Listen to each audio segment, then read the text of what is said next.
Hey, this is Josh Thompson. Thanks again for listening. If this content is encouraging to you, it would mean the world to us if you would rate the podcast. Your rating will help more people find the show. You can also journey with us by subscribing to our channel. And if you share it on social media, please feel free to tag me and our guests. We appreciate when you share this podcast with those you know. We are believing it will continue to stoke the fire in people again. Special thank you to Landmark Coffee Roasters, a sponsor for this podcast. If you haven't tasted their coffee, you got to go check it out. They got the best beans in Southern California. Go to landmarkroasters.com. Type in promo code STOKEHOUSE to get 20% off. That's landmarkroasters.com.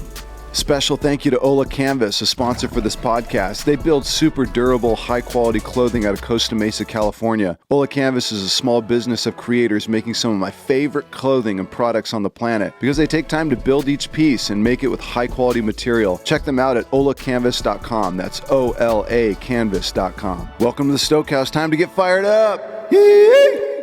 Ladies and gentlemen, Jonathan Paul's in the Stokehouse.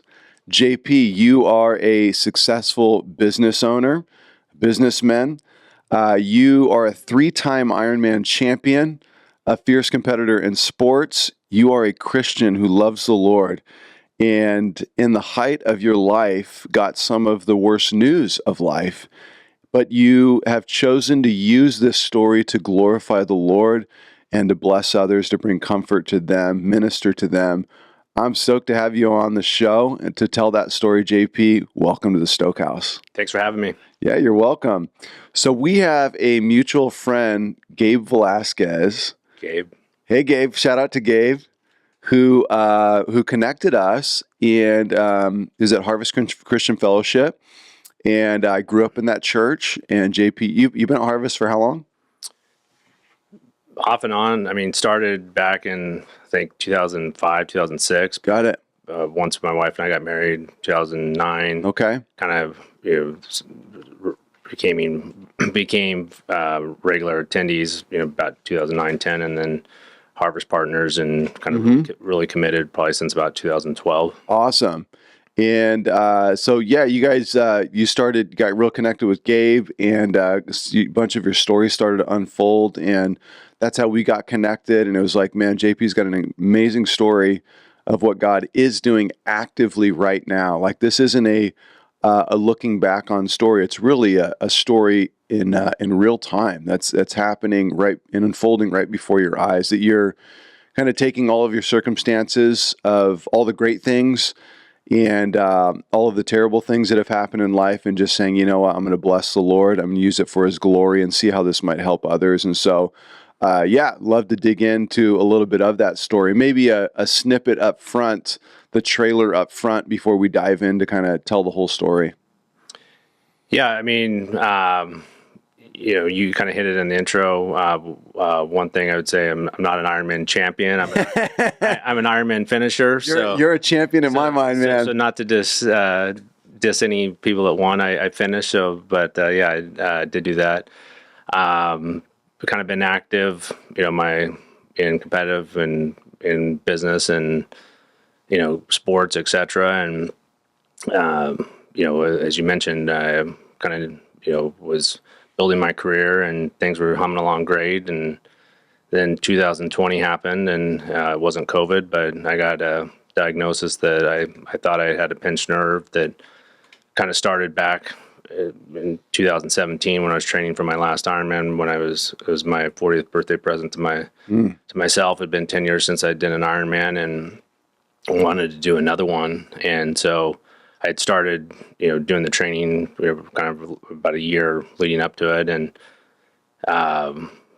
noticed that when running, I was getting some cramps and stuff in my right side. That a massage therapist that I was working with the first time she worked with me said, the thought that I was swimming and breathing on the one side of my rotation when I was swimming. So thought I had stiffness on my right side, but it wasn't from breathing. But, fast forward, I did the Ironman in 2017 in Madison, Wisconsin. So finished that. Wow.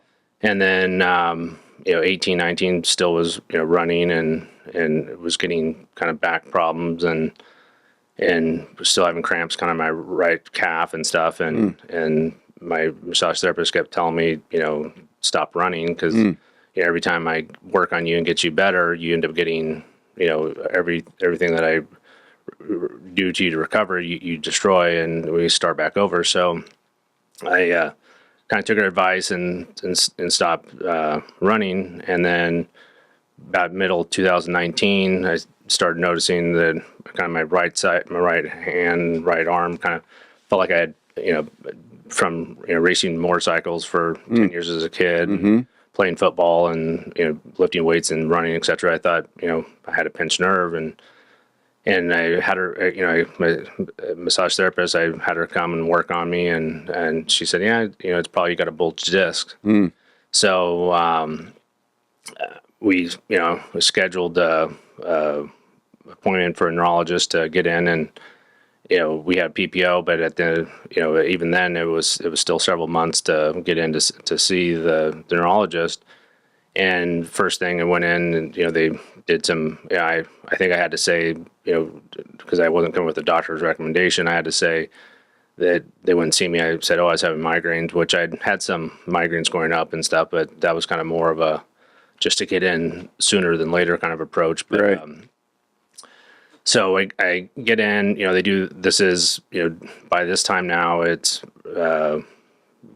about before Thanksgiving, something like that, right around Thanksgiving 2019. Go see the doctor. Get does a quick examination. Says, oh, we need you to get an MRI. So I go get a brain and neck MRI. And I was skiing in Mammoth in December, and get the results, from the my chart or whatever, and look at it, and I self-diagnosed and looked at it, and it said you got it looks like bulged disc or whatever. I was like, oh, great. So I called my massage therapist that I was working with and said, hey, good news. It looks like it is a bulged disc like we thought. And she said, oh, that's great, and thank God, and all that. So just went with the assumption that I had a pinched nerve, and by this time, it kind of my right hand was kind of like numb feeling, and I could notice it kind of my right leg. So like I said, just thought it was a pinched nerve. Right. And then so then I had a follow up doctor visit right after. It was like the 6th or something of January, right after New Year's, and I almost didn't even go back to the appointment because I was like, it's a pinched nerve and it's bulged disc. There's not much you can do. It just take time to wait. So I was like, I'll go anyway. And so I was sitting in the doctor's office, and doctor comes in, and this time it's a different doctor, and a movement disorder doctor. And so I basically said, hey, doc, I got bulged disc. That's what I got, right? And he said, no, you don't have bulged disc. And I was like, oh, what, I have a pinched nerve or what is it? And he's like, no, you got Parkinson's disease. And I was just like, the room went quiet. I just felt like I got hit over the head with a baseball bat. I just was like, didn't know what to say. I was like, and the funny thing is when I went into the waiting room before I got called in, I was sitting in there and just kind of looking around. And, if you've ever been, not that I hope you ever go to neurology, but Yeah. there's, I remember saying to myself, man, there's some jacked up people in here. And, just, from all different, disabilities and Sure. stuff and movement and stuff. And I looked over, and there's this old guy that was, hunched over, probably 75, 80 years old, just totally hunched over, but he was reading his Bible. And I was like, good for him. It's, just thought of it and didn't think anything of it. And I, so I, fast forward, I go in there, and I'm, I don't say arrogant, but just was confident that, hey, I'm going to have, a good diagnosis, and this is what my, diagnosis is going to be is pinched nerve, and, keep doing what you're doing, and massage and recovery will be fine. And, that's not what it was. It was kind of, like I said, went silent, and, then it was, my life changed in one sentence. That was the beginning of the journey of processing this dividing line, I guess, in life. This transition into trying to figure out Parkinson's and live and trying to process life, and obviously your walk with the Lord and what this means for JP and what God is up to. And wow, no, I mean, even when I saw you, this is the first time we met, and even when you walked in, I'm like, man, JP, incredible shape. You know, I mean, it's like, yeah, clearly competitive in sports. Take care of yourself, mentally, physically, emotionally, and so almost contrasting that with the shock of like, I'm like, you're a person who's never probably in the doctor's office, or for whatever reason, you take care of yourself. There's no need to really be there unless for checkups or whatever. But it's like, all of a sudden, you know what I mean? It's like you're so healthy. You work so hard to be healthy. You have a focus of being healthy in life, and then boom, this comes upon you. So, I mean, I'd love to go back to the beginning of the story and unfold, kind of life and how you got to this point. I think, again, people, knowing and understanding who you are as a person, and then facing this on, even changes the trajectory of the story a bit more as well. But did you grow up here in Southern California, or? Yeah, born and raised in the IE. Okay, nice. What part? Ukaipa. Okay. The Hicks, where rednecks live.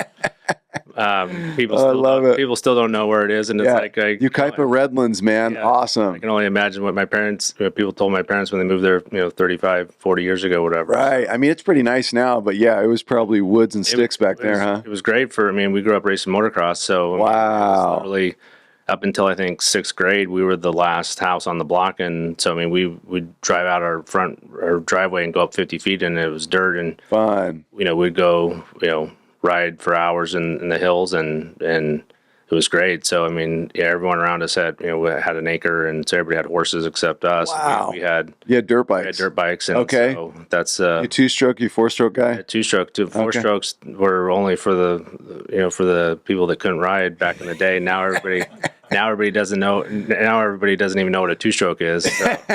But yeah, it's a funny story that we our neighbors.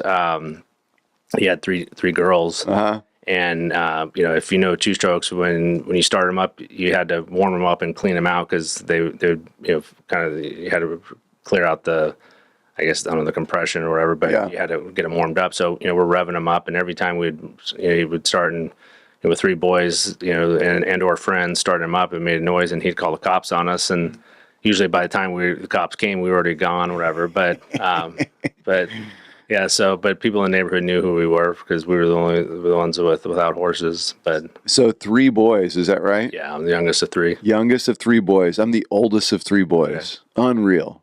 Yeah. So the dynamics. What were age difference?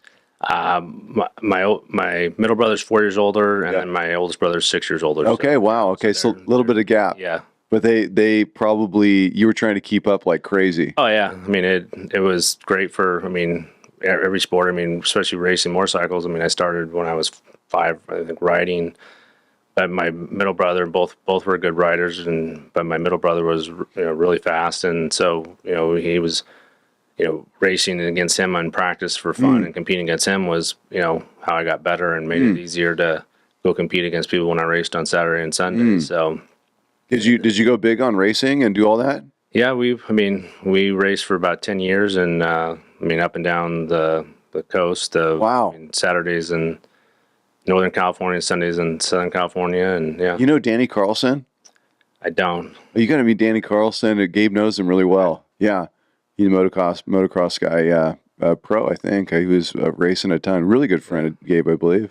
Yeah, shout out to Danny if you're listening. Yeah, it's possible. I raced pretty much the mid 80s through early, stopped like early 90s. Okay. Had a handful of accidents there, and so.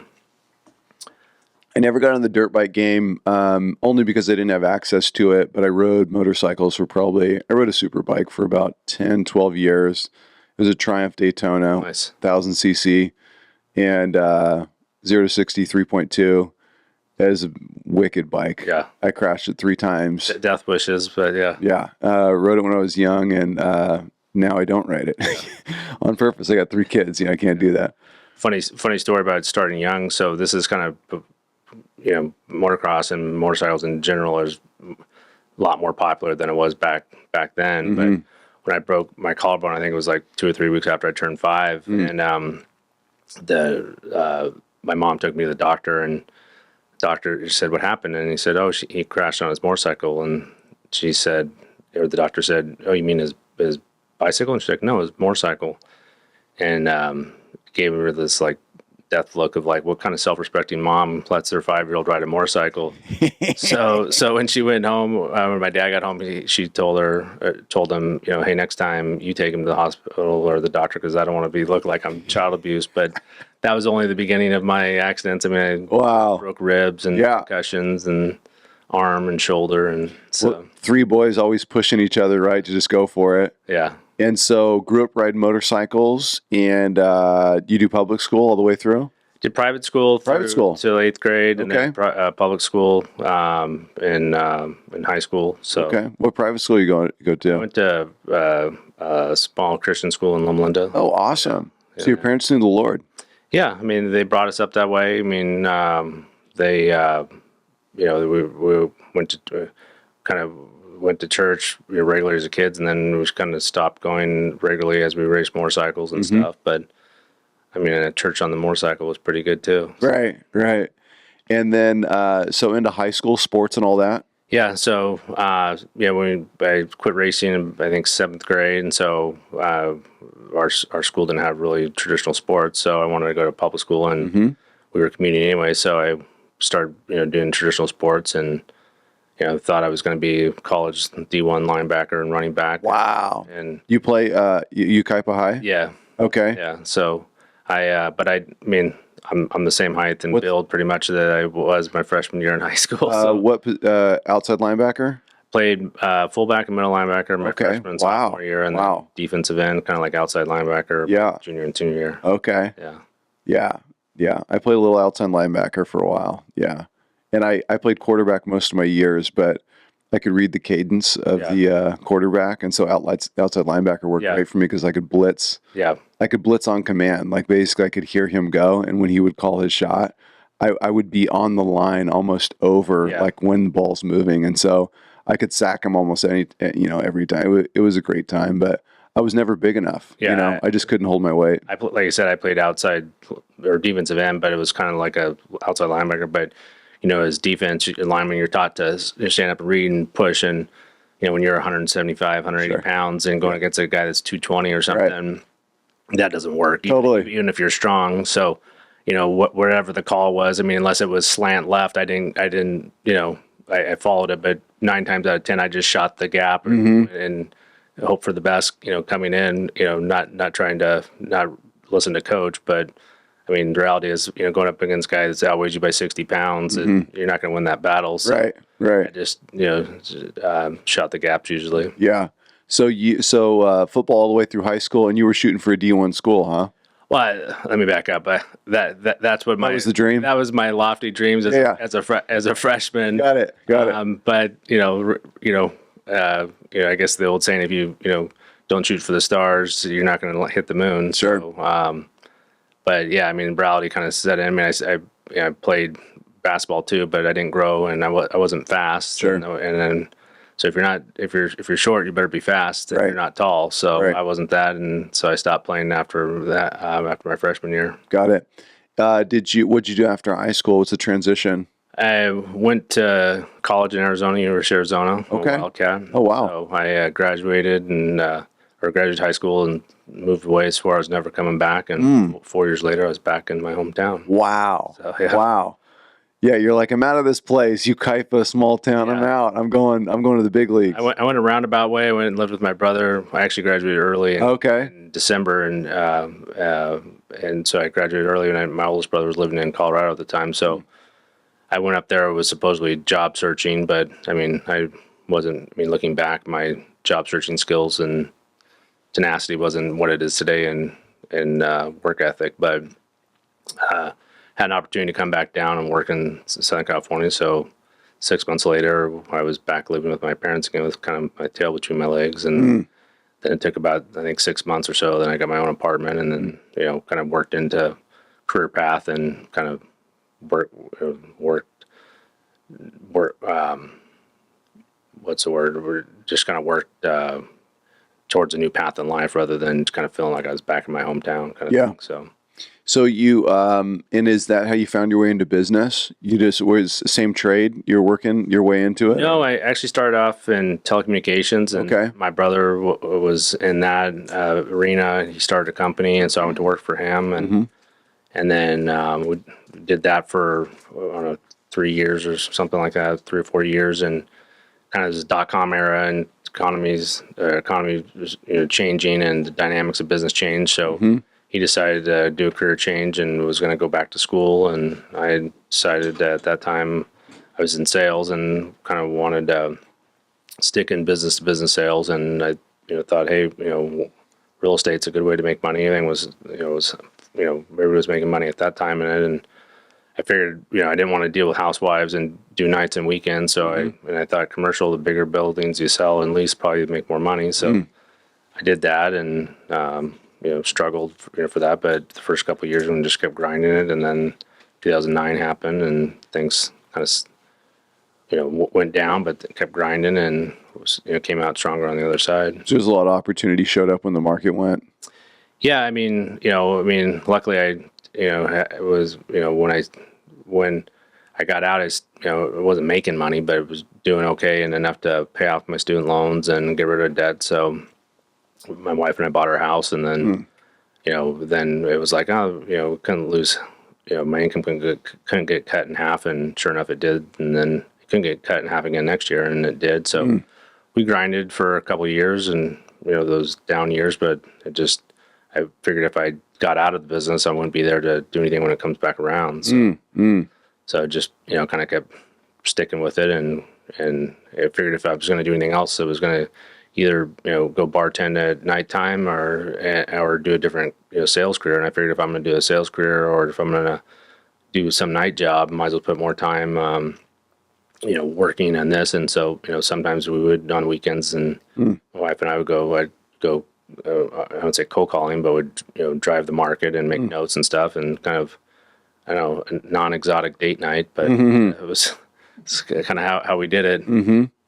So you met your wife along the way there then?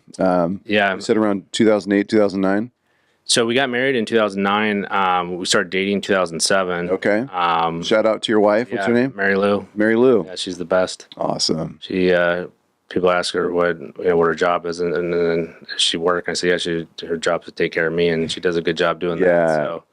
So, she's awesome. The best, my best friend. So I'm lucky that, and that's not just because I'm talking here on camera. We're best friends, so it makes life a lot easier. What a blessing. When you're going through that. But funny story with that, and that's kind of not how we started going to Harvest, but it was about 2004 or 5, maybe it was 2005, something like that. My old business partner and I every year would do a business plan and then an action plan, and then a business kind of life plan and action plan. And we were sitting at a coffee shop going over kind of our goals and stuff, and so I said, hey, I'm going to share my kind of personal ones with you too. And he said, yeah, sure, go ahead. So one of my goals was to meet a wife, and he chuckles like, what are you going to do to meet a wife? I'm like, I'm going to start going back to church. And so, I grew up in a conservative church, and so I, didn't know much about Harvest. I mean, I knew kind of that it was a non-denominational, and I don't say mega church, but it was. So I started going there kind of casually. But lo and behold, my wife, I was actually working with her at my old office, and we were friends then. She was married previously and then was going through a divorce. And so when she got divorced, her boss and I worked together on projects and stuff, and was like, hey, that's who you should marry. You should date JP. And she's 7 years older than me. She's like, no, he's too young. But we were always friends. And so it started off as a friendship. And like I said, I didn't meet her at church, but God put her in my life, for a reason. And so worked out well. And so, but that's when you started going back to Harvest. But you said you hadn't been in the church for a little while. Yeah, I mean, I would say I was always consider myself a Christian. Sure. Was there a moment did you have a Jesus moment when you were young?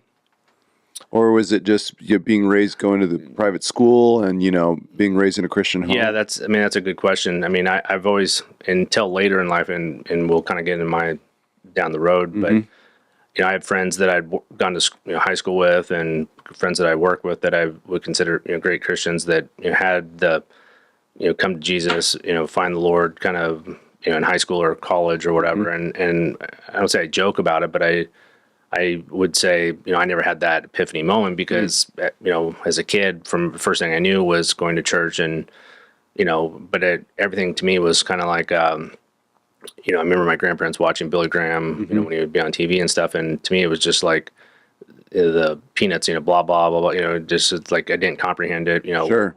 I grew up going to a church in the King James version, and it's like even in high school I couldn't understand the heretofores and thous and these and stuff. So, Right. but I always had a belief in God. Would consider I wasn't following that. I don't say following that path, but wasn't committed to it in the sense of everything that the work that I consider doing it now. But and then high school, I mean, like I said, I would consider myself a Christian, never wasn't, but then in college and after college it was it wasn't a priority by any means, and Yeah. wasn't say committed by any stance. So that's why when I say go back, it wasn't a recommitment. I guess it was a recommitment, but it was like hey, I realized that you're not going to find a good chick at the bar. You're not going to find Right. her at the club, Right. kind of thing. So, that was my mentality. That's like, you want to marry a good girl. So, Yes. that was, I thought, hey, church and, all the good things come from it, not bad Yes. things. So Yes. that was the idea. Got it. So that was kind of that was the I don't know, kind of the beginning lure that started to pull you back into the church, back into a relationship with the Lord. Yeah, and so then fast forward, a couple years after we got married, she was brought. She's Hispanic, so she was brought up Catholic, but wasn't dire, faith in her Catholicism. And, Sure. and I was, so we were kind of not two separate spectrums, but we both were like, hey, I don't like mine, I don't Sure. like you don't like yours. Yeah. It wasn't a fight, so it's like, hey, let's find common ground. And it was like, hey, so for us, I mean, we love the church, everything's awesome about it. The only problem is it's 30 minutes away, but I figured it's the least we can do is commit 30 minutes to dedication to go to church. But so we started going, and, and I said not regularly, but, Harvest Riverside. Harvest Riverside, yeah. Yeah. So we weren't CEO Christians, as Greg calls them, but just Christian or Christmas and Easter only. Yeah. But it wasn't regularly until probably, like I said, probably around 2012ish. Got it. I think is when we started to kind of go. It was kind of a ramp up. I mean, we'd go in phases, and then, but I think it was 2012, and then 2014 is kind of when we really committed and started making a financial commitment. And Got it. really, I think that was the first time in my life that I really said, hey, I'm going to tithe and consistently. I mean, I would go to church and drop some money in the bucket, but I mean, it wasn't like, hey, deduct this from my checking account every day or every month and feel like you're contributing. And Yes. and then becoming a harvest partner and getting awesome books and stuff. And so That's awesome. It's wonderful. I think I was there. I must have been. I didn't plant the church until 2014, so I was on campus right there the whole time. Yeah. And probably said welcome, and I didn't. Yeah. Probably just blew you off or something. Yeah, probably. I was. There on Sunday mornings and Wednesday nights, of course, and Friday nights, and we were involved in a lot of stuff. And then when the Orange County campus started, we went down there and we helped build all that out. And Greg helped us plant the church. It was a beautiful time. It really. Gabe and I worked next to each other in the youth department. We had desks right next to each other probably for a couple of years, and we were goofing off, having so much fun. Those are the days.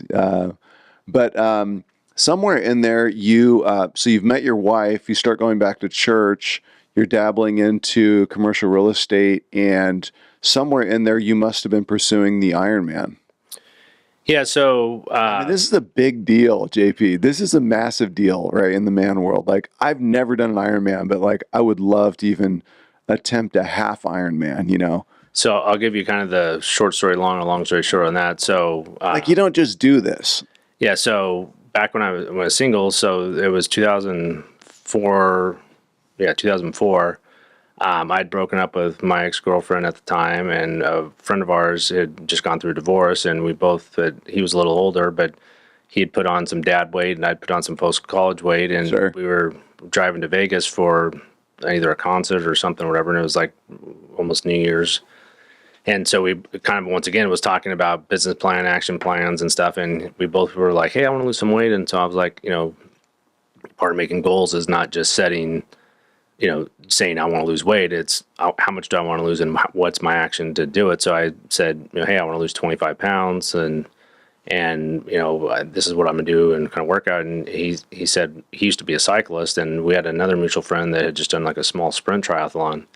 So we're like, hey, he's like, hey, why don't we do that and kind of dangle the carrot in front of us to give us a opportunity to, something to work towards. So we set the goals for a sprint triathlon, and he had first started on a mountain bike that I had. It was like $300 mountain bike just to kind of start riding. And then I certainly realized, and I'm like, I'm not going to wear those tights, I'll wear board shorts and like a t-shirt because I was too cool to do that. But I quickly realized that like those tights that may not look cool are certainly efficient and make it a lot more comfortable. So Totally. he gave me a bike, or I should say gave me a frame that he had, and I kind of pieced together some components and put some money in, so I had a bike to ride. So I actually had a road bike rather than a mountain bike. And so we first, it was supposed to be a sprint, and this was like in springtime or something like March, April, and we had a bunch of rain, so that one actually got canceled. So the next one, and let me back up, and then part of our training, there was another guy in town that was leading team in training.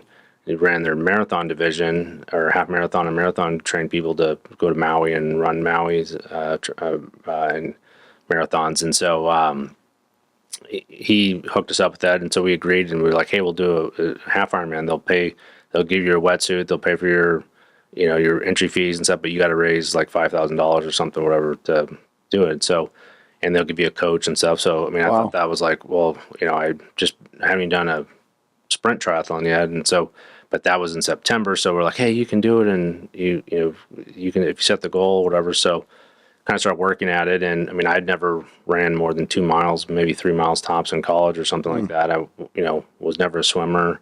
Swam, we had a pool growing up, but not swimming laps or anything of significance. So I mean, and there's a neighbor that I used to mow his lawn. His son was a triathlete back and did Ironmans back in like in the 80s and 90s, and I used to see him running around. I'm like, man, that guy's a stud, which he is a stud, but he only had, basically only had one arm too, because he had an accident. So it was basically, he still had his arm, but it was nerve damage and basically paralyzed. So I mean, he was swimming and cycling and running with just one arm, but I was like, I could never do something like that. So, but the buddy that signed us up or wanted to do it, I was like, well, if he can do it, I can do it. And so we just kind of worked on. Long story short, that was beginning of 2005, and by end of September of 2007, I'd done 2 full Ironman and like half dozen half Ironman in between there. And so in that phase, the 2007 is when I started dating Mary Lou, and so it kind of went from first we do a sprint and set the goal a little farther, do a half, and then it was like, hey, we'll do crazy, we'll do a full Ironman, and then it's like kind of an addiction. But it became the whole reason I did the triathlon in the first part was to lose weight and kind of be a part of my life. But it became something that was consuming my life, and so I started dating my wife. When we were training for Ironman, the second one. But I mean, it was hard to have a social life when you're basically training twice a day. Yeah, what is twice a day, 6 days a week? So what is the training? I mean, and a quick summary. Yeah, I mean, it's a lot of swimming, biking, and running. But I mean, it was typically 2 days. If I swam in the one morning, run in the afternoon.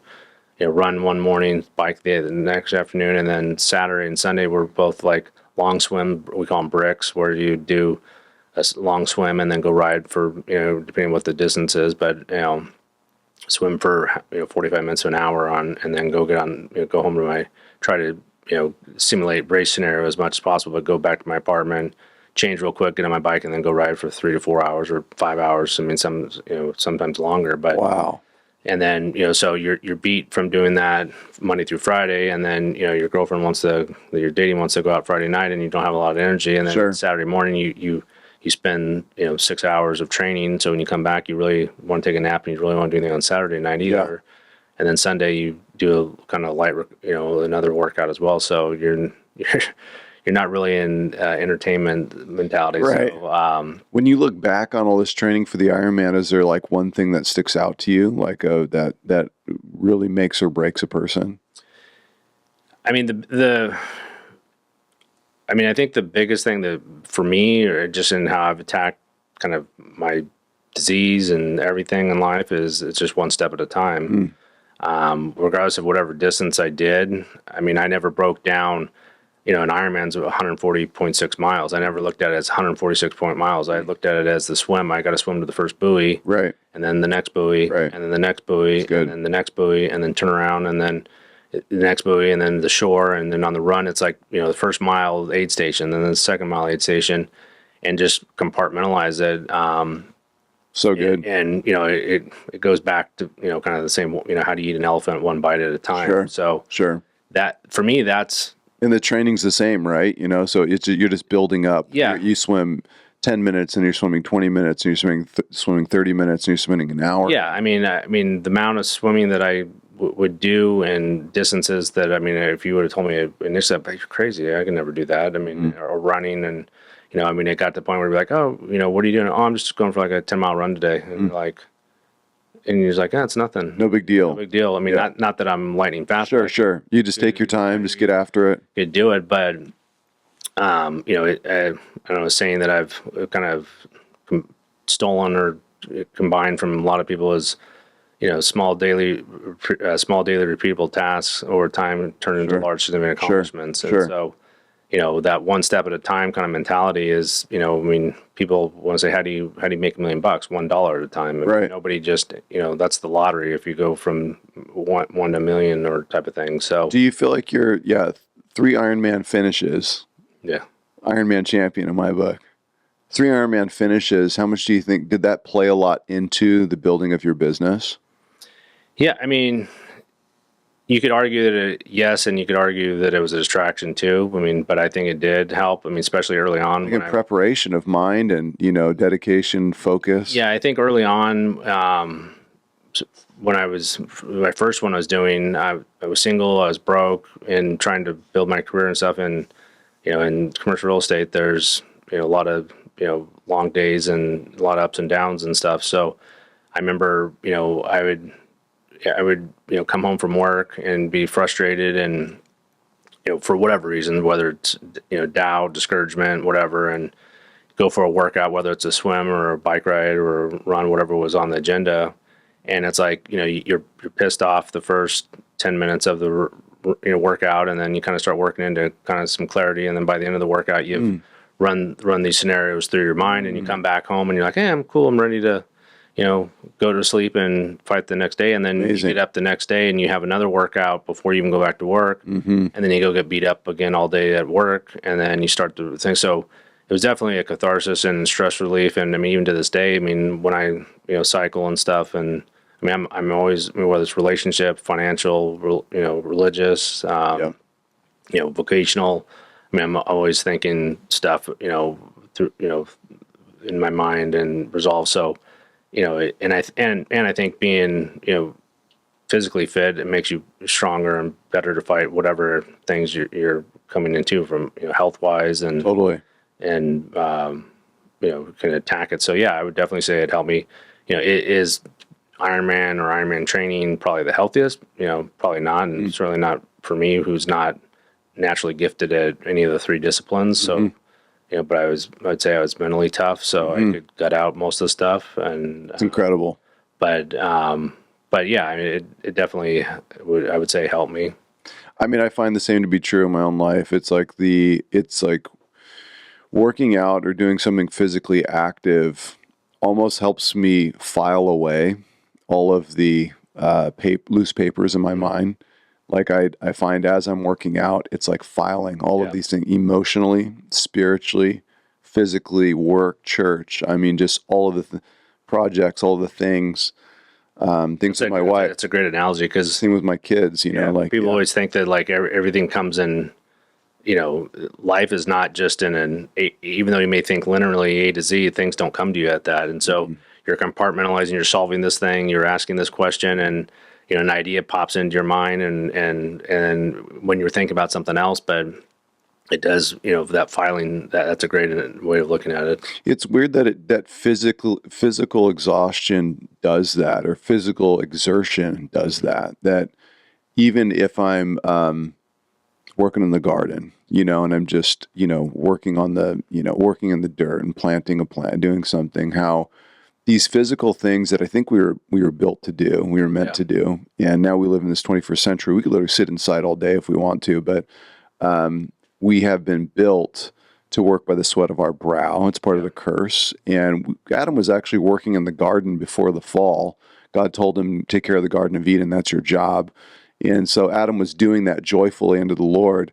He was made to work. And I do wonder how much all of that connects, how the physical connects to the mental, connects to the emotional, connects to the spiritual. Because I haven't experienced on an Ironman level, but I experience it each day. Oh, I mean, I think just a daily workout, I mean, it gives you clarity. I mean, I think it jumpstarts your day. I've heard it said, like, even with like cold plunges or whatever. Yeah, that, totally.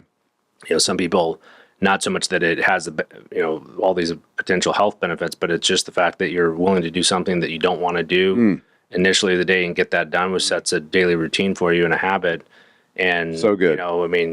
Setting good habits are just, it's just as hard to break as bad ones. So you're doing the hardest thing first in the day, which makes everything else easy. And then obviously the physiological of endorphins and things that make you feel better and such or whatever. So totally. I mean, even though my wife's my best friend, we're still human and normal and have disagreements and stuff. Sure. And, you go for a workout or do whatever, and it's like, it's amazing. Clarity and you find healing somehow. I mean, it's like, you sweat out aggression or whatever, and there's stress and, it's amazing. And I think, when you're under exertion, when you're thinking about other stuff too, I mean, it boils it down to something more simple. And I think exercise is certainly, beneficial for a lot of reasons other than just the physical stuff. I mean, your looks, your feel, I mean, all that has compounding effects. It's amazing. Hey, you listeners, I'm telling you, JP's dropping gold right now, whether you realize it or not. This is gold because it's taken me 40 years to figure out. But it's like, I can agree with and see like how these, I don't know, again, how it something as small as a daily discipline of working out can help your marriage and can help your business and can help obviously your life and the clarity of your mind and your spiritual life. I mean, it bleeds into everything. And I want to capitalize on that because I think it's so important, especially with a lot of the mental illness, in our society today. So somewhere along the lines here, you have done some Ironmans, you've gotten married to the love of your life, your best friend, and business starts to pick up. You're starting to do really well in life. You've set lots of goals. You're starting to hit those goals and probably stepping back and saying, wow, I can't believe how great life is getting. Yeah. I mean, like I said, I always had, competitive spirit and had goals. And, when I got out of college and, I put myself through college and, had that mentality of, I'm going to get out and I'm going to, graduate early. I'm going to make $1 million and I'm going to do this and I, get out and make $20,000 a year like every other college grad and kind of get humble pie. But, kept grinding and always, thinking that. But, you're exactly right. It's funny that, it got to, in the Bible, people always misconstrue it and say, the money's the root of all evil, and it's the love of money that's the root of all evil, not money, because money is just another tool that can, a hammer is a fantastic tool, but if you use it to bash somebody's windshield in, Right. it's catastrophic. Right. But it can build the best buildings and stuff. So, Wow. you know, I didn't, way I am today is not necessarily the way I was 20 years ago. I mean, I've worked on, my, financial, vocational, relational, I try to put time in my craft of bettering myself. But, early on, I was like, driving, want to make money and that, not that was my only goal, but it was like, I've been a broke college student, I've been a broke adult, and, kind of want to have stuff and working in my industry, there's a lot of successful people and a lot of wealthy people, Yep. from clients to people you work with, et cetera. So, you're exposed to it. And so it was like, hey, I can, I mean, it's kind of human nature. I want this. I want, that. And, which I don't think, having, if you're going to do anything, my grandpa always said, if you're going to be a ditch digger, be the best ditch digger you can. So it's like, if you're going to work, Love it. might as well work hard. And, Yes. you're not working for free, so might as well make a lot of money, was kind of my mentality. But I mean, it got, and I, I've made some, significant money. But, even before, and when I first started making good money, I would have laughed and, said, 10 years prior to that, if you were going to tell me how much money you're going to make, I would have been like, oh, I'm buying, the sports car and doing this, and I'm going to be balling it, and then as you make more money and you acquire assets and do things, you realize that it costs more money. There's more stresses. There's more things, whatever, and then you realize that that's yes, it's a great tool, and I've been able to, like I said, to help family and friends and church and things with it, which is God blessed me with that ability, so I feel responsible to give back. But but it certainly doesn't it's easy to get wrapped up in the money is everything kind Sure. of mentality, and people watching or listening probably say that's easy for you to say because you have it or whatever. Sure. I've been broke. I mean, I know what it's like, how much I could at one point in time, how much I could overdraft my or not overdraft, but how much I could overdraft and take out of the ATM, so I have cash until I got paid for a deal. My wife and I, we struggled. She would joke around and say, well, when we were poor, and I'm like, babe, we were never poor. We were just broke. Right. And so I said, there's a difference. Right. Right. But it's easy to get caught up in the in that, and so yeah, we do live a good life, but I mean, we live below our means, and I've gotten more reward out of the financial things I've done with helping people than I have trying to spend on on ourselves. So That's awesome. Awesome. Yeah, you get to enjoy the fruit of your labor, but why does God give men riches? Why does he bless them with wealth? Of course, to be generous, to help others.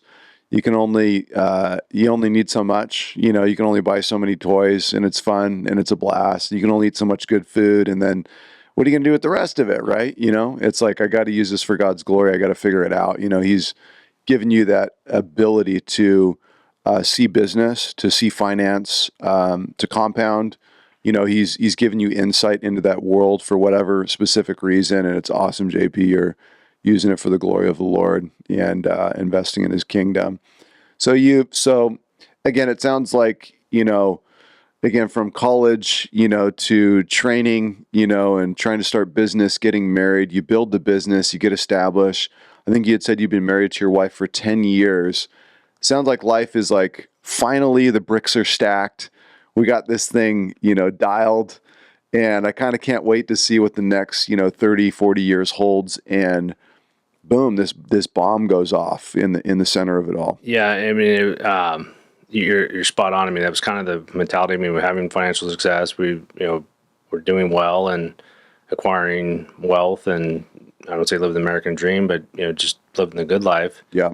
And then from a financial standpoint, we thought people would always ask me where the market is and et cetera. And I was like, hey, I think we're in extra inning. I mean, this is back to 2019, right before COVID. I'm like, I think we're in extra innings. Every cycle seems to have an up and a down, and we were living kind of on borrowed time. So when COVID happened initially in 2020, it was kind of like, hey, great, here's an opportunity for us to, for us to not only make, buy stuff because you can buy things at discount, but Totally. obviously that didn't happen. Things just went through the roof. Right. But yeah, so, 2020 happened, and, February 18th, 2020, it was a Tuesday, in case you were wondering. I remember exactly what it was. Yeah. And, you get that news, and it's like, suddenly, everybody says COVID was it was actually one of the best things, for me in a sense, because things kind of slowed down for a bit, and for me trying to get my sea legs and our family get our sea legs of what was, what the new normal was. And, I, I'd always, actually always, I mean, I had faith in God, and trusted that he had a plan. And, I text Pastor Jeff at the time, and family, and Is this the day of that you heard you got Parkinson's? Is this the day of or the week of? certainly the week of. I think It's Jeff Dietz? Yeah, Jeff Dietz. Yeah, Shout out Jeff Dietz. yeah, he's awesome. He is awesome. And Trish makes some killer sourdough bread. Let's go, Trish. Yeah. Yes. I went off the carnivore diet to have some of it, so just so you know, It's that good. it's that good. It was All right. it was worth it, and I still survived. But I love it. so yeah, I mean, I as once again talking about step by step. I mean, kind of as more we got involved in the church, and Jeff started reaching out, and we developed a friendship. So I mean, I think it was. I mean, I can't think it was the same night, but within the first day or two. I mean, I think it was the same night. Then just text said, hey, I think the text of the family was, got some unfortunate news, less than perfect news. This is what happened. And, then the phone starts blowing up with calls and texts, and, people coming back, whatever. And so, my response was, I believe God's got a plan, and, for my life, but didn't have any idea what that was, or where that was going. And, but, it was definitely, a shot in the, in the gut. And, as I tell people, I mean, that know, what's happened, it was the first 30 days where, I mean, I wasn't counting, but, I probably cried at least once every day for the first 30 days, trying to, and, just, whether driving the car, working out, or whatever. I mean, just, thinking about it, it's like, not that I didn't have ailments or whatever, but prior to that, it was like, hey, time of retirement, and then you start having the what ifs, like, am I even, I've been working to acquire these, wealth and do things to retire, to set myself up financially and take care of my family, and am I going to be around, and those thoughts to go through your head. But I was, I think I got through the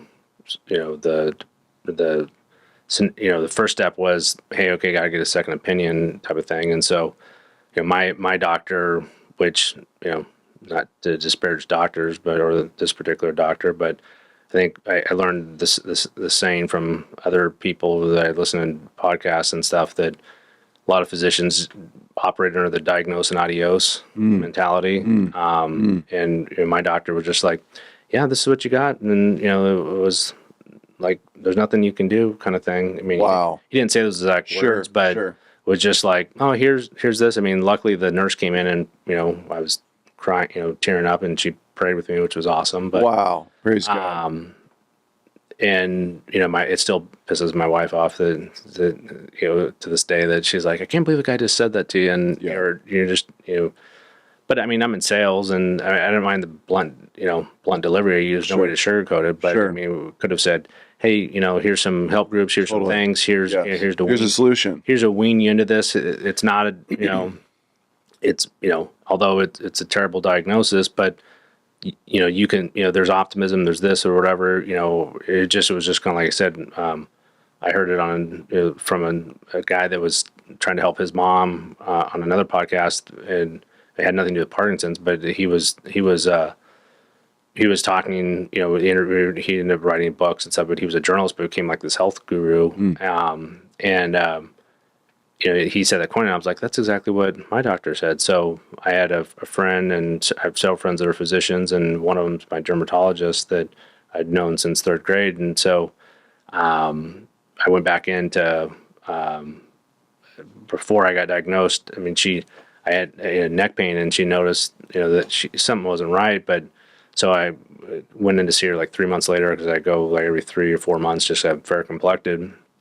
And she's like, "Hey, so what's new?" And I'm like, "Well, since the last time I saw you, this is what happened." And she's like, "Oh my gosh," she's like, "I thought something was wrong when she actually wasn't going to come in that day because she was going to go home early because she had a migraine." But she saw I was on the calendar, so she's like, "I wanted to see you." And so she's like, "I sensed something wasn't right," and her dad had passed away with dementia, and so she saw some of my rigidity symptoms. So her first thing was, you got to get a second opinion. You got to go to a different hospital and stuff. So by network of friends and family and clients, whatever, tried to get into UCLA or USC where they had a better neurology department. But since it was COVID, people weren't seeing new patients, and so it instead of getting in shortly, I was diagnosed in February and didn't get in until beginning of November to USC. Wow.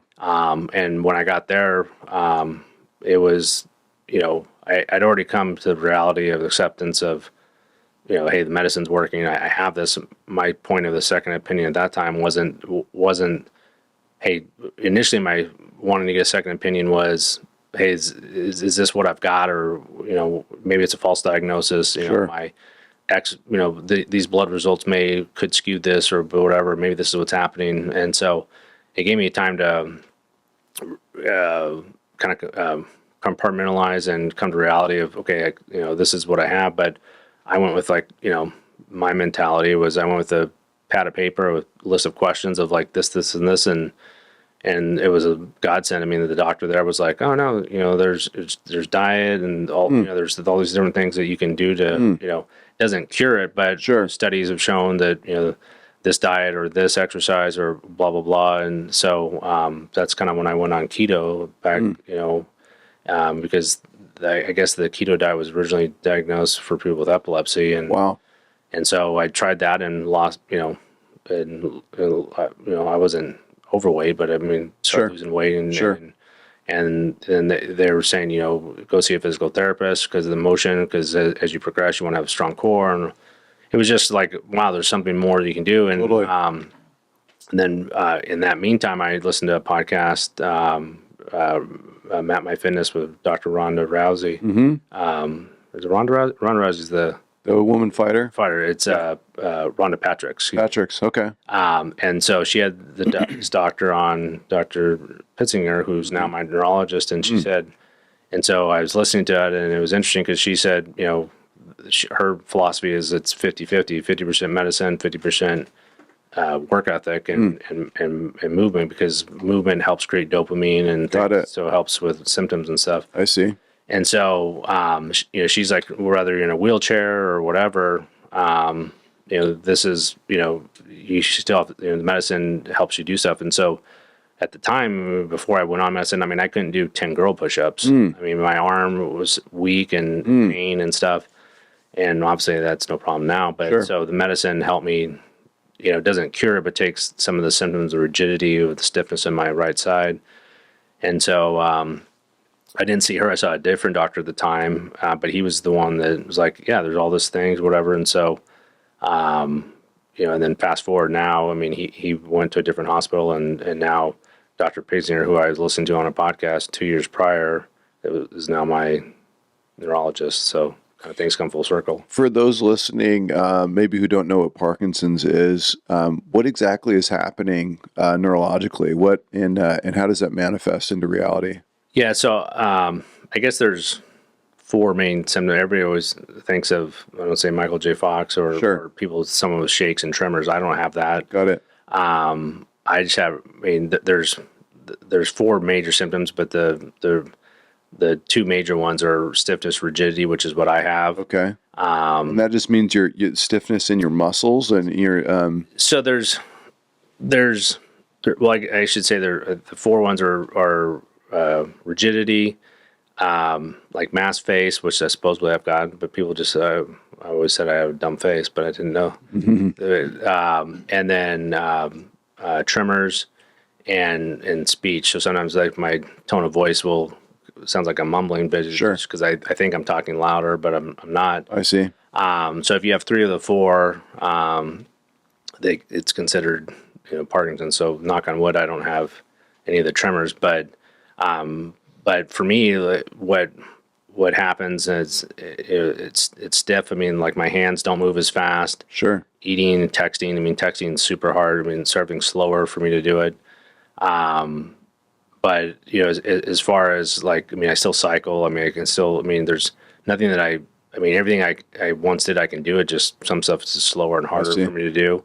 But it has to do with your dopamine levels, which is ironic, is that I've am active and have been active. So actually more exercise is better. So that's why, I mean, I'm exercising.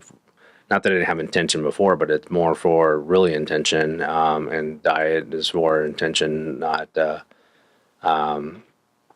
just for, hey, I want to look good. And so does something in the brain stop talking to the muscle? Is that what's happening? Yeah, I mean, it's neurological. I can't say all the the technical medical terms for it, but yeah, I mean, that's kind of things are getting crossed up, and neurologically things aren't working correctly. And so, for me, I mean, it happened. So, like I said, going back to 2017, I had symptoms or 2016 when I first started, training for my Ironman back then. I had symptoms, but I had no idea. The cramping, and stuff was because the rigidity, because my right leg was actually working harder than my left leg.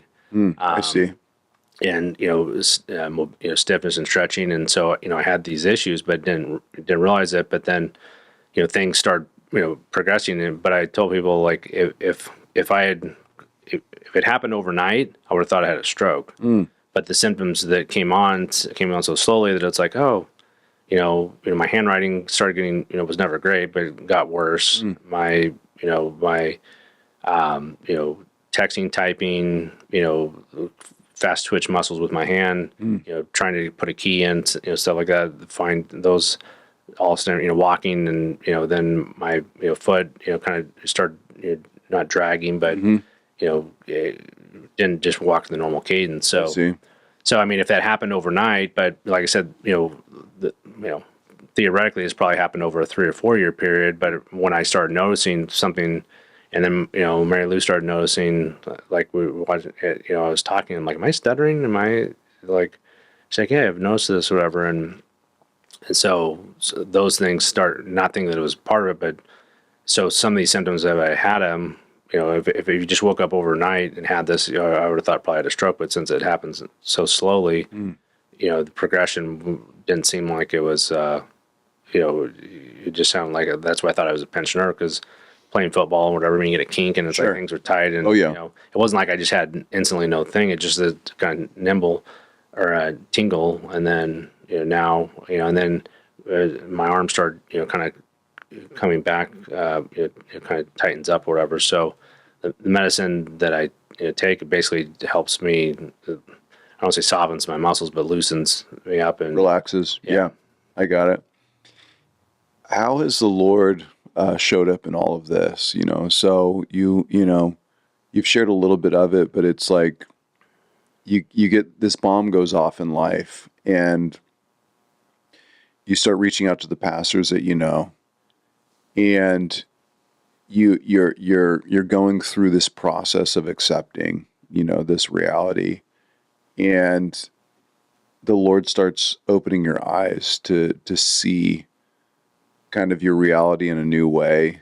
I don't know, I haven't experienced it, and but it's really amazing, JP, like as you've shared with me, like what God has done in the midst of this pain and suffering, and how the Lord started to reveal himself to you through all of this.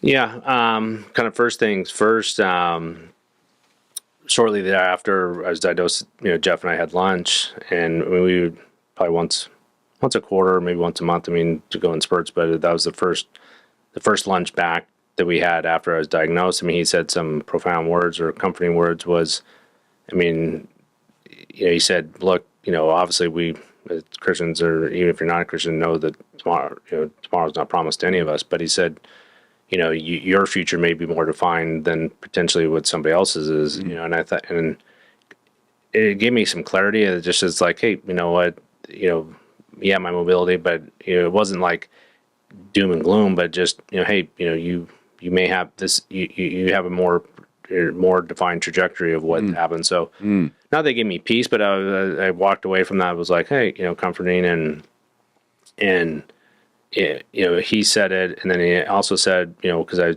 talking about like, hey, and even now it's not, I'm not hiding it, but I'm not, obviously I'm talking about it now, but I didn't initially tell every, family and friend, only select people, and because, part of it was ego, but part of it was I didn't want sympathy. Part of it I didn't want competitors or people to be like, oh, don't, he's dying or this or whatever, and just didn't know. So for the business and all that. Yeah, and so whether it's like I said, ego or whatever, justifying it, but at the end of the day, Jeff said, he said,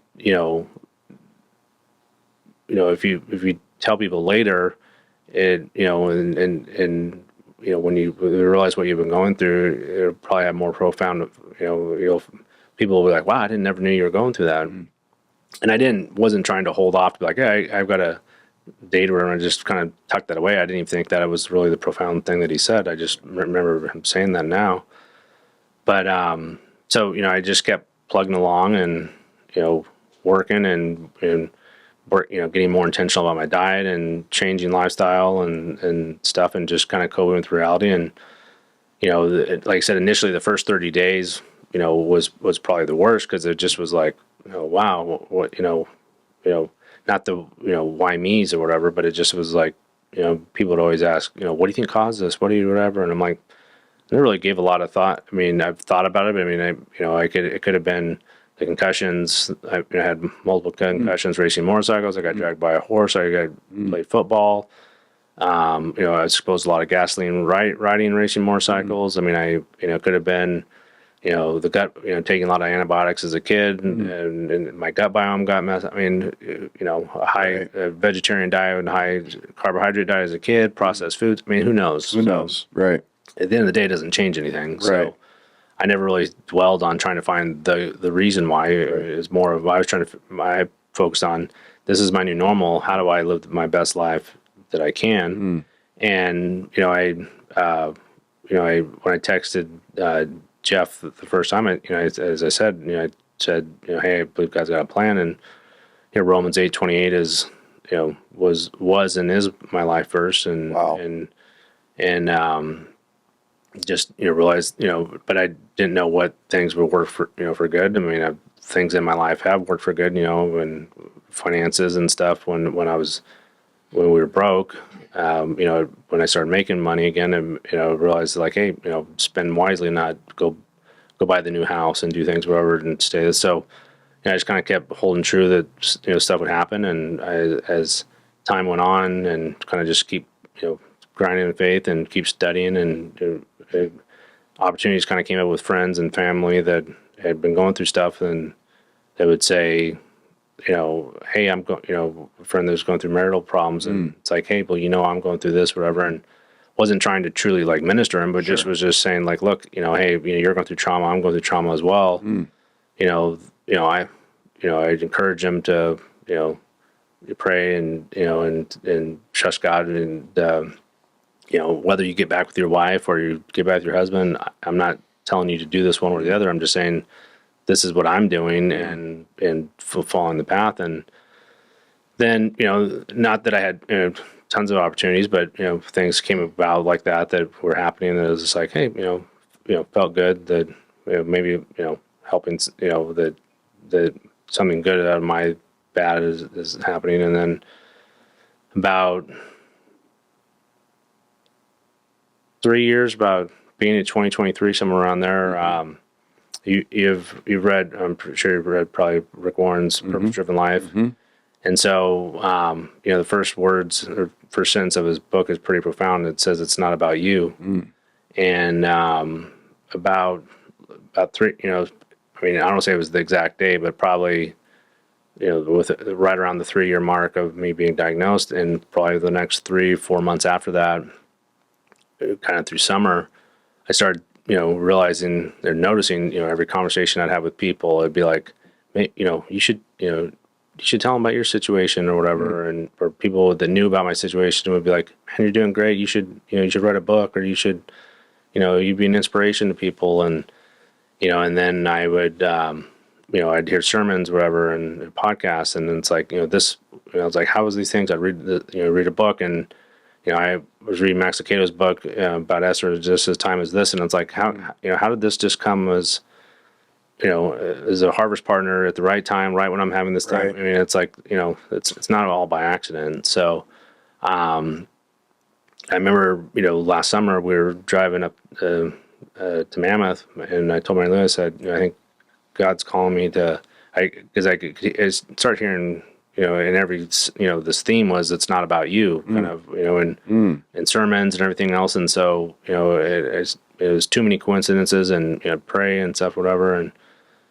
And I told Mary Lou, I said, thanks God's, telling me that I need to come, I don't say come out of the closet, but, come, forward and come out in the open with with my disease. And so, she's like, well, you think so? And, I mean, we didn't broadcast it. I mean, and, Sure. and if people found out, I mean, initially it was kind of on the hush hush just because, I didn't know what it was.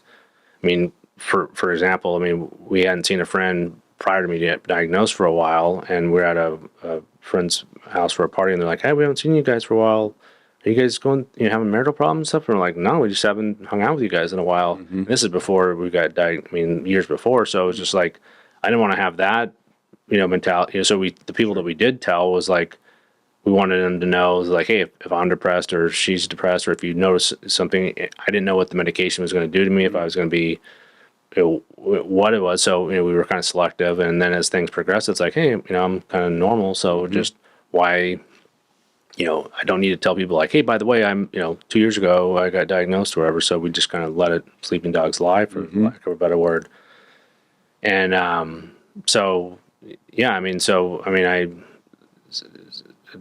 talked to her about, and she's like, you think so? And I'm like, yeah. I'm like, there's too many coincidences, and this is, it's tugging on my heart, that type of thing. And so, then the more I thought about it and prayed about it, I started seeing more opportunities and things coming in my, tugging on my heart that, hey, it's not about you, and you could, as I told people about it. And so that was about the time Gabe and I started becoming friends, and so we'd had lunch, and as you know, I mean, he's an awesome dude, and I felt like I'd known him my whole life. So when I got back from a trip, I said, can we meet for lunch and talk? And I told him kind of my plan, and he's like, he's like, yeah, that sounds great. And he's like, so my plan was, to start, talking with people. And, my initial plan was, hey, I think I should write a book, because people would tell me, hey, you should write a book. And so, and I was like, what do you think about, my story? Because to me, I don't think I'm anything special. I think I'm just doing life. And they're like, no, you got something that can touch people. And so I started, said, okay, let me think about this. And so I said, yeah. And so I outlined a book really quickly. And when I say quickly, within like, a week, and then start kind of writing chapters. But then I realized that more, more that I went into it, that it's like, I can't just write this book and let out. I need to start sharing my story and telling people. And it kind of became like a healing catharsis, in a sense, where it's almost like, I've been holding this in, and I read Daryl Strawberry's book a couple years ago, and in it he has an acronym for EGO, and it stands for Erasing God Out. And I realized, I'm like, in a sense, my generation got out by not sharing what he's done for me. And, I was looking at it as my life is disability. But if I look at it through his lens, it's his ability. Wow. And I can use, and I struggle with that. It's, like how, why would you want to use my disability? And it's like, I just had to realize, like, it's not about me, is that I've got a plan for you. And so this plan and was, hey, to start sharing your story. So, as I started crafting that, I realized, like, I need to start talking, sharing with people, but it's kind of hard to be like, you've been my friend for a while, or I just met you on the street, and here's, Sure. So it's kind of like, but it feels almost like I've been walking with like a, like a secret that I've been lying to people, in a sense where it's like, I'm not trying to hold this in. It's like, it hasn't organically come out, but Sure. so as I've, started, thinking about it and stuff. And so Gabe and I met and I started kind of like you said, started writing some chapters. And then I realized, like, I needed to, tell my story more. And so then I worked with him to start drafting a message that's kind of where I kind of started going with it. Was, hey, I think I could be, I don't say a motivational speaker, but encouraging people, speaker of, Yes. that are going through trials and tribulations that, Yes. Whatever, whether it's financial or, relational, divorce or discouragement, whatever, we're all the same battles. And it's like, I fight the battles every day. I mean, every morning I got to wake up and go, okay, am I going to worry or am I going to worship? Am I going to live in faith or am I going to live in fear? And, if I can go down the rabbit hole of faith, of fear and worry every day and cry myself the river and it's not going to change anything. And so I realized it's like, between my combination of, I would say business and sales and kind of faith, that I can share my story that hopefully will, give encouragement. And so worked with some of the pastors, Gabe and a couple, Ryan and Casey over at Harvest. And shout out to the guys. yeah, so I crafted a message and kind of was my testimony and how, God has showed up in my life and, I'm trusting that he's got a plan. And I think, a plan that I never thought of, and, purpose is, going back to that purpose-driven life, is it's not about you. And so, I mean, I think, I read that book, and that was probably one of the first books I read back in 2014, kind of plus or minus, when I was like, hey, I'm going to commit to tithing and really, going down the Christian faith. And, fast forward, 6 years later, or, now almost 10 years later, last year when I started hearing that it's not about you, was God's planting those seeds a long time ago that, that, hey, he can use something, and, where that goes from now, I don't know, but I'm just kind of following it one step at a time. It's awesome. Yeah. As I reflect on Romans 8:28, for we know that he calls us all things to work together for good to those who love him and are called according to his purpose, to be conformed to the image of Christ. And that the whole purpose is to be conformed to the image of Christ, that the working of good is going to play out in our lives, even if we can't see it, like he's going to accomplish that. And the ultimate purpose, that ultimate good, is conforming us into the image of Jesus, who suffered, who went through the cross, died, was buried in a grave, and then resurrected on the third day to bring God ultimate glory and salvation to the whole world. And it's like, to parallel the life. We don't want to go through pain and suffering. We don't want that to be a part of our story. Nobody does. Nobody wants to go through that valley. It's not fun. It's not easy. It's difficult, but it is amazing that God's storyline, that his arc, has to do with pain and suffering. And that's why that verse rings so true, is because we need to know in the midst of our suffering that good is going to come forth, that God has a plan in it and a purpose in it, and he's going to accomplish that purpose in us. And it's so cool, JP, because it's literally manifesting like right before my eyes. It's like it's happening now in this moment, right? The good is ministering to me, Josh Thompson. The good is ministering to Dave and Chris and Aaron, and it's like your story, you using the comfort that God has given you, and even the focus and the drive and the discipline of just continuing to push forward. Am I going to worry? Am I going to worship?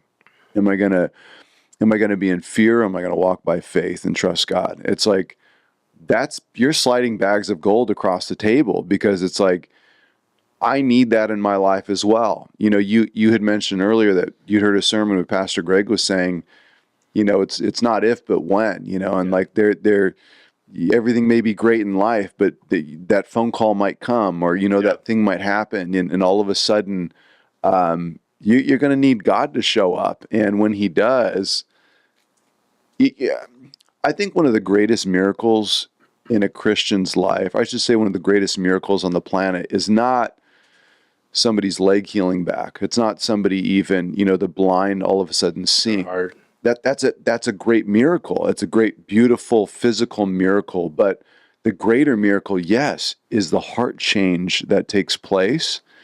And when the heart change takes place, and to watch a man go through the fire and come out on the other side and say, hey, not easy, but it's going to be okay. That is what every human being needs to know, is like, we know we're going to face storms. We know we're going to face the fire, but we need somebody to tell it. We need that repetition, almost like that testimony of telling me it's going to be okay. God is there. He's in the fire. He's in the storm. He's going to carry you. He's going to cause all things to work together for good. He has a purpose. He has a plan.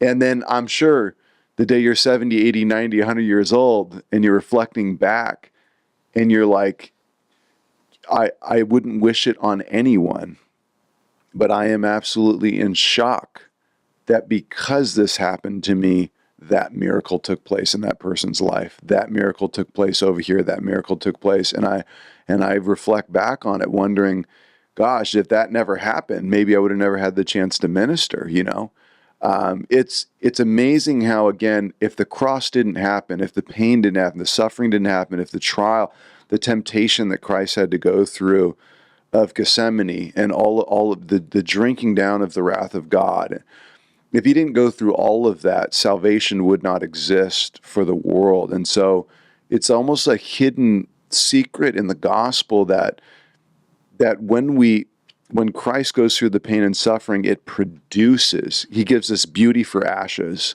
He has this exchange of darkness for light. And that is the storyline. It's the arc of people's lives, which again is very difficult to accept. But it's like when the lights turn on, which I can see, JP, it's like you have the vision, like you can see now. Like, I think God has allowed this for this reason. Well, you're absolutely right. I mean, I think the first thing I would say is, what I said about love of money, people misconstrue that verse, but they also misconstrue 8:28 is they think people that say God works all things, all things are good, and it's like, no, not all things are good.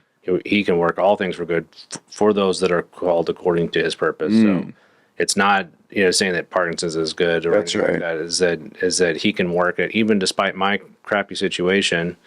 And I tell people this is like, I wasn't praying for this, and I guess kind of some of the thing that part of my story too is we were sharing earlier is Pastor Greg and I think his series he was doing was like, do you want to be a world changer? And I heard it come to say the most dangerous prayer, which kind of Rick Warren says that is, the most dangerous prayer is God use me.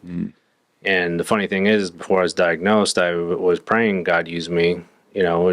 Just hey, I don't say casually, but it was like, hey, use me. It wasn't like use me profoundly and use me whatever. I mean, it was like use me in my finances, and thought he was using me in my finances and family and and work and stuff. But come to find out, what he really wants to use is he wants usability and wants to say, hey, this thing that you think is terrible, that, and I tell people, it's like, I wasn't praying to have Parkinson's Parkinson's. I wasn't praying to be, speaking to people about turning pain into purpose and Right. and encouragement or whatever. I'm like, not that I'm a negative person, but it's like that wasn't what my prayer was. Sure. But his plan was like, okay, I'll use you, and just like anything else, you don't pray, and people think prayer and faith is like a lottery ticket where you pray one thing and instantly it's that's a genie type of thing. And so it over time, I realized it's like, hey, this is actually what he was wanting to use me with, and use my disability, and if I can help change or encourage some person, whether it's one person or a lot of people, it's it's all worth it. Not that I, like you said, not that I want this or whatever, but I feel it is there is a purpose behind it and a reason for it, and something good can come of it. And I tell people that work and faith is like climbing a mountain. I mean, everybody wants the mountaintop views, everybody wants the vacations, everybody wants the the pinnacle of the peak, but they don't realize that there's work to get there, and it takes pain and struggle to get through it. And then they just focus on the valleys of their life and realize that the valleys are actually where you're building the foundation to get your strength to walk up the mountain and appreciate the mountaintop. But then the flip side is, on the other side of every mountaintop is another valley. You got to come back down. So I mean, if you want to, you're always going to be, like Pastor Greg said, I remember sitting there before I was diagnosed, was, if your life is going great, just wait. And it's like, you're exactly right. I mean, John 16:33, Jesus says, in this life you'll have chaos, but he says tribulations, but I call it chaos. And, the trick is to have joy. And it says, but be of good cheer, I've overcome the world, which Yes. my version is, find joy in chaos. And, that's the hard part. It's not easy, but it's, like I said, whether it's. Is that the title of your book? No. That's a good title.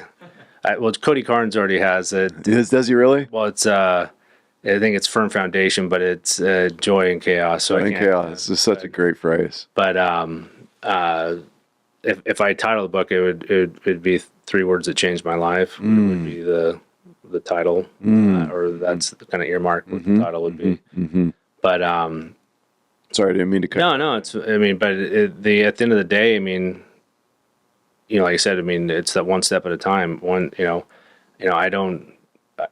People want to, and I don't try to compare my pain and or whatever. I mean, my mountaintops might be someone's valleys, and my valleys might be someone's mountaintops. So it's not to compare it, but they're all the same thing. Your pain, pain is pain, and whether that's financial pain, whether that's relational pain, whether that's, everybody always asks me, why? Like I was saying earlier, why do you think you got it? Why, why me, God, or whatever? And it's like, I think people are asking the wrong question. It should be, why not me? Why not me to get, cancer? Why not me to have Parkinson's? Why not me to go through a financial situation? Why not me? Wow.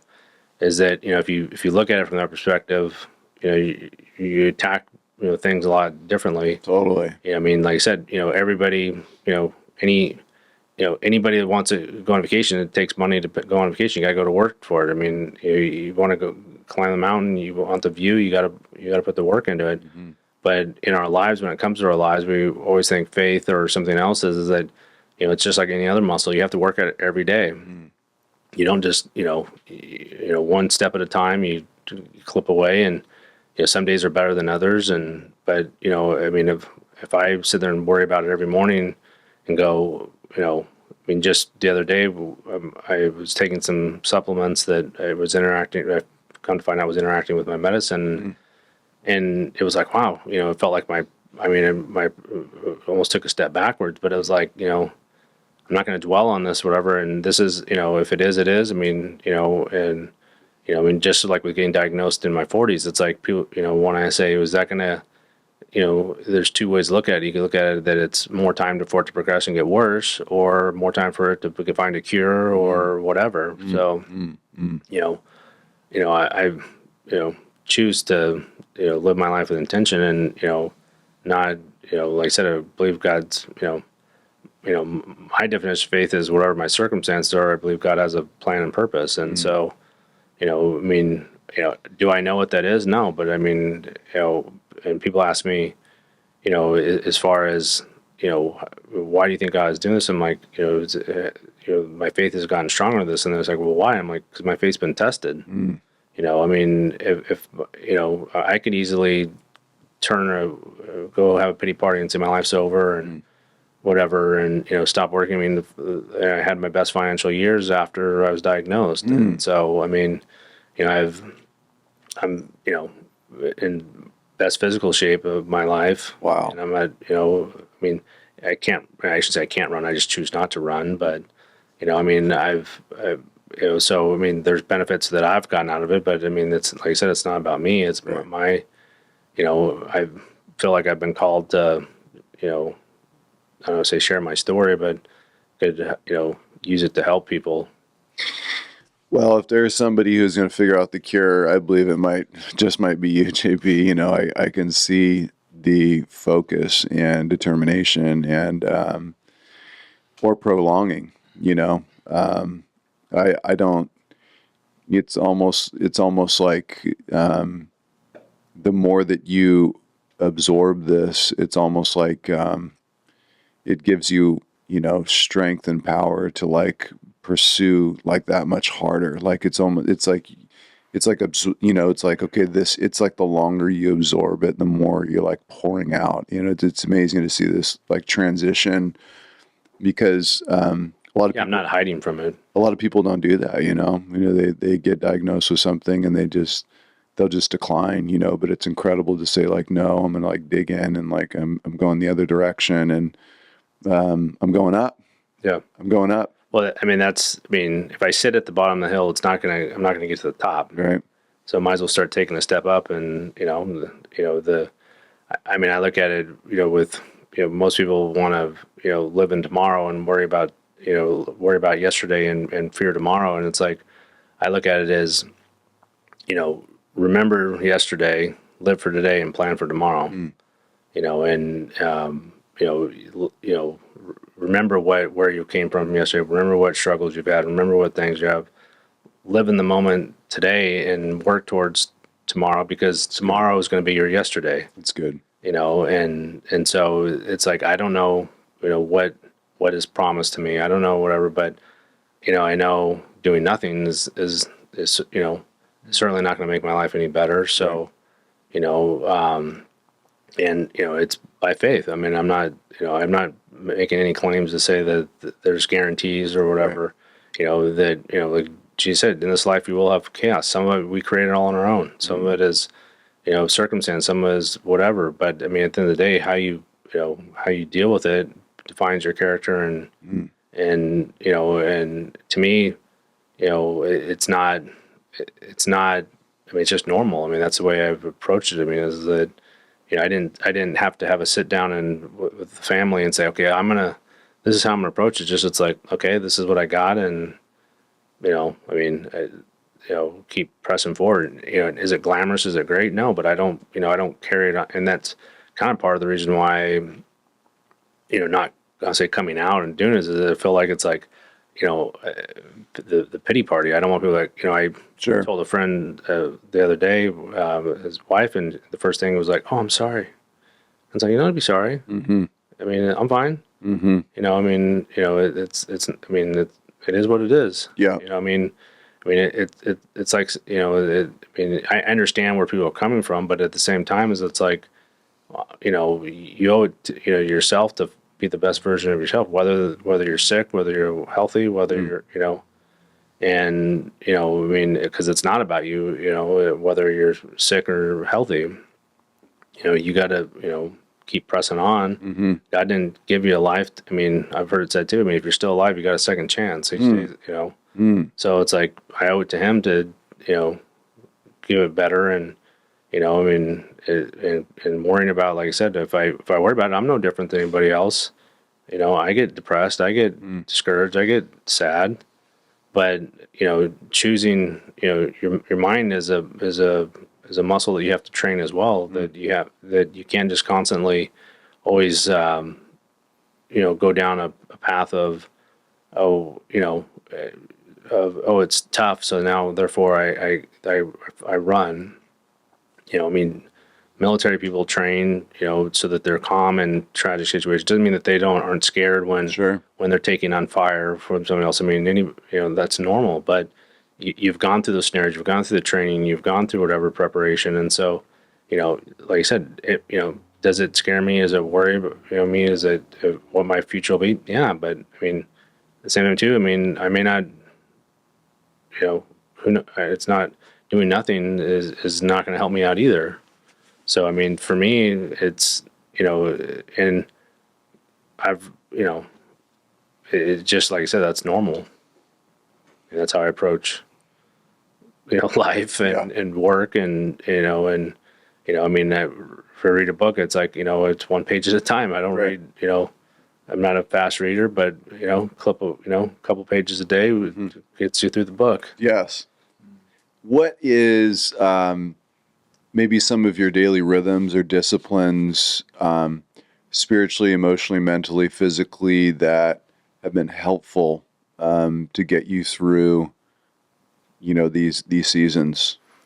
Yeah. I mean, like I said earlier, I mean, my aunt, when I was in college, she was like my mom away when I was away at college. I'd go to their house, but she had this daily affirmation calendar. It wasn't a religious one or anything, but just had it on her sink. And I don't remember any of the other ones, but the one that happened to be when I was there, it said, make good habits because they're just as hard to break as bad ones. And so, I think that's true of everything, whether it's your finances, your faith, or whatever. But I mean, I'm up at 5 a.m. every day, not because I'm in the 5 a.m. club, but nothing against Robin Sharma. That's a great book, but I'm, I get up, I read my, that's the first thing I do. I have my alone time and my coffee, and I read the Bible and do my daily devotional, and then So God first is very important. Yeah, I mean, God's first in my finances and my time, and then You do a chapter a day. You do a devotional. What do you like to do? it's about 5-10 minutes. I mean, it just kind of I mean, a couple years ago, I mean, I did Proverbs because there's 31 chapters in it, so I did Proverbs every day for 12 months. Wow. And then if other stuff was coming about, or I'd read or whatever. But I did that. I've read cover to cover several times. Right now I'm in Hebrews. And it was in Hebrews 10 this morning. But, I mean, just kind of 5-10 minutes and kind of just go through a book. And Awesome. sometimes it's if I'm a series at church or something, whatever, kind of follow on that, or if I'm reading a book, or if not, I just, hey, I'm going to go back and read Job, or I'm going to read, certain, books. But usually, if I start the New Testament, I read through the New Testament and go through that. And then I'm always reading some sort of book as well, and rarely fiction. It's usually either, faith driven, self-improvement, some sort of fashion, management, leadership, something that I'm, working towards improving myself in some capacity, whether it's, financially or whatever, or clinically, medically or something, whatever. Yeah. And then work out after that, and then breakfast, and then I check my emails, and then go to work, and then come home and do. I've got a hyperbaric chamber, so I do that, and Incredible. work, I do red light therapy, and and have a demagnetize grounding mat, so the EMF frequencies do that. So yeah, I mean, so it's kind of workout therapy, God first, and then brain first, and then fuel up with exercise, and fuel up with food, and then go get beat up through the day, and then come home and don't watch news, and be better, happier man for it. Not because I don't care, just Totally. I mean, as they say, you watch one channel, you get mad because you agree with them. Yeah. You watch another channel, you get mad because you disagree with them. So Right. regardless of whatever spectrum you're on, I mean, that's true for both sides. Incredible. What would you say to someone maybe who's listening, maybe who is, maybe they've heard today some really bad news, or maybe they've heard within the last few weeks, or maybe in this season, just some really bad news, and they're having to cope with it and deal with it. Maybe some advice. Yeah. Yeah, I mean, everybody's, you know, and that's kind of been one of the hardest things when I've talked with people about this, or when I say talk like with Gabe or family or friends, that what I kind of want to do is that I have almost imposter syndrome in a sense, where it's like, look, I'm in the Redlands Optimist Club, which is a service group in town, and we hold the Optimist games every year, and it's basically a Special Olympics, and it's like you see some of these kids that are never going to walk, and they're and there's all different levels of the spectrum, but Sure. you look at it and you think, man, what. I've got nothing compared to them. I mean, I'm still functioning, doing this, whatever, and they're never going to leave their parents' house at any time in their life without, one kid's getting getting fed by a syringe. And so kind of funny story along the lines of that is, before I was years ago when I first started doing triathlons when I was single, I was flipping through the channels one night and channel surfing and came across inside the Screen Actors Guild. And I didn't really watch the show, but it had Michael J. Fox, and he had recently been diagnosed at the time with Parkinson's. And I was like, I'm a Back to Future fan guy, Marty McFly, and I'll watch this. And so I don't really remember much about the interview, but the two things they said is that he was like, wow, must have been a tragedy, for you having this diagnosis, you had all the success. And he said, no, it's not. And, it's really been a blessing. And that was the first thing that kind of struck me. Even back then, I was like, wow, that's impressive that he's going through this tragedy. He's viewing it as a blessing because he said, I've raised X $1 million for the Michael J. Foundation. But then he said, yeah, it reminds me of a fable that Jesus was standing in front of his disciples and told them all to cast their problem into the center of the fire. So this is a fable. Sure. So this wasn't in the gospel. Yeah. But as Michael J. Fox said, Jesus and the disciples. Yeah. But he said, each one by one they threw their problem into the center of the fire in the circle, and then Jesus said, "Okay, I want you to take a problem that you want back," and inevitably, one by one, inevitably, everybody took their own problem back. So I only say that as one, it was kind of ironic. Two things: it was ironic that 20 years later, I'm in basically the same situation. So I say that as kind of a story to your divorce, your bankruptcy may be devastating, compared, you may think what I have is nothing or vice versa, but, at the end of the day, I mean, you will get through it. You don't have to, you don't have to forget about it, but, try, I would say, pray and have faith and, God's got a plan.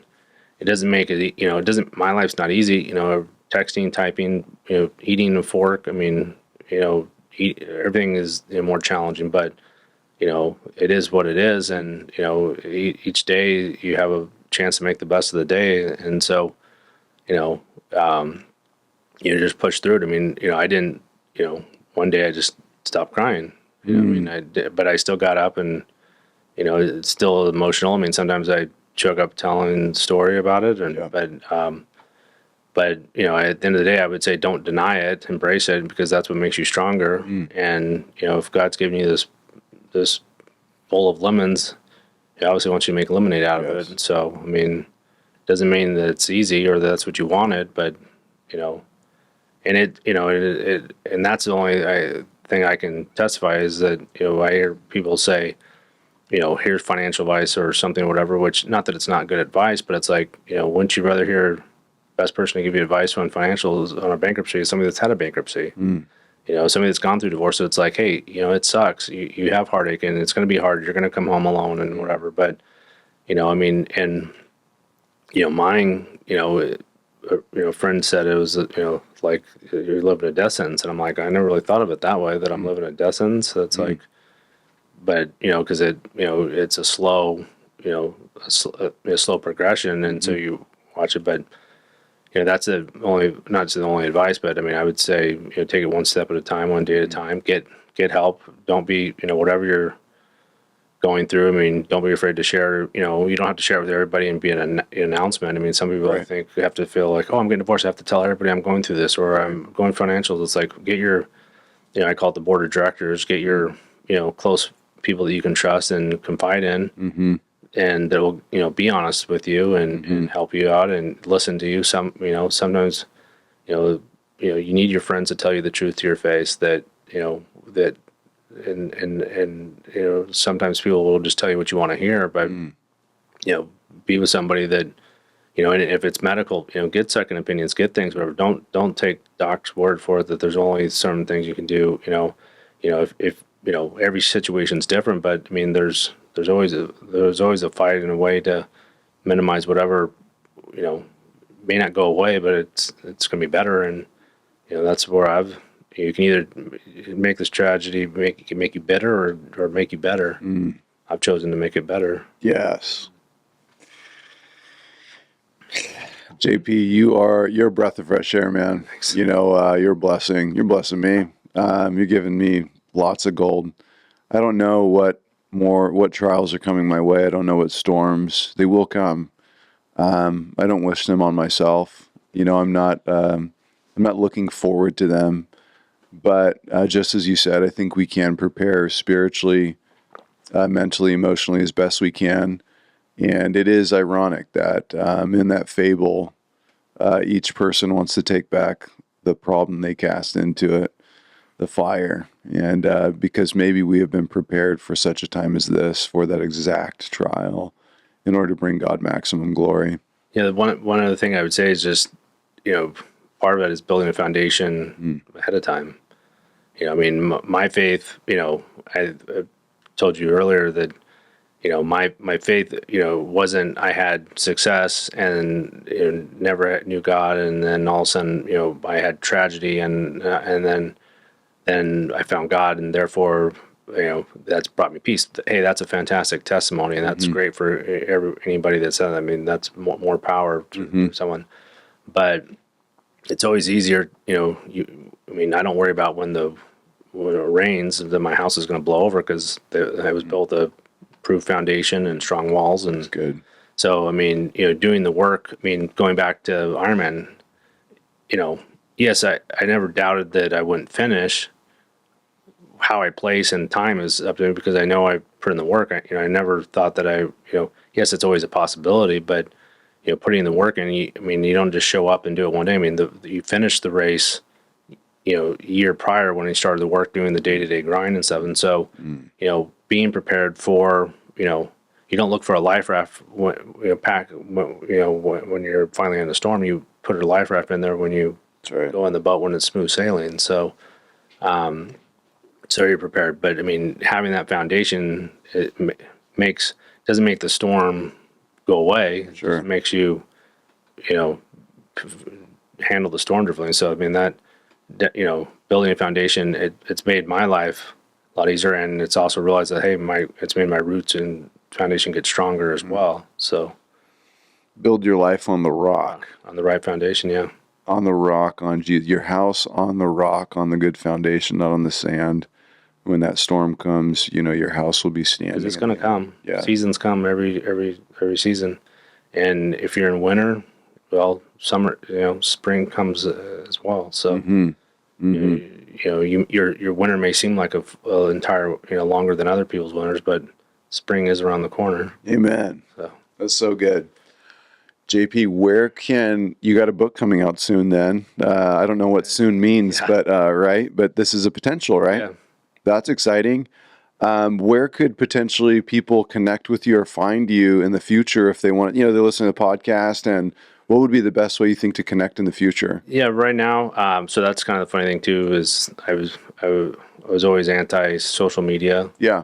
Never been. I mean, I know it's just like I said, with a tool, it can be used for good or bad, but that's why I got online and was trying to search and figure it out, and I've got plans for it. But Instagram at JW Pauls is probably the best way for now. Okay, at JW Pauls. Yeah. Got it. And then I'm working on some other stuff that is my 828 All for Good campaign. So 828 offer good. yeah, so Awesome. I'll have some that's in the works. So hopefully that'll be in the next. Is that a domain or a website or something? It's gonna be a domain. Yeah. It'll be 828allforgood.com. Okay. And then I'm gonna have Instagram and all that stuff as well too, which will kind of be motivational quotes and videos and see where God takes it.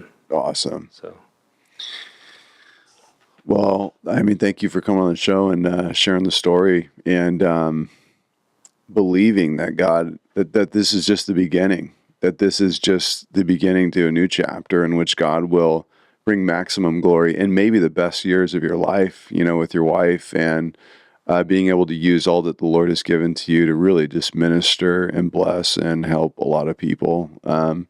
You blessed us today, and I really appreciate you sharing and thanks for being vulnerable and honest. It's not easy for a successful man, someone who's done well. It's so much easier just to prop up all the great things we've done. And so to be vulnerable like that and to open up and to be transparent, I think it does.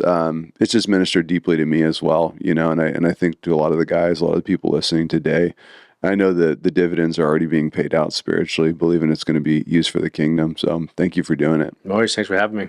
Yeah. What do you say we go get some lunch? Sounds good. Okay. Hey, thanks so much for listening to the show today. We really appreciate you. And it would mean the world to us if you would like or subscribe and you would write an honest review for us. It's one of the fastest ways to get the word out for us and to share it with others. And so if you don't like texting for a review, you can always voice to text. That's a fast way to write one and really help us rate the show and get it out to the world.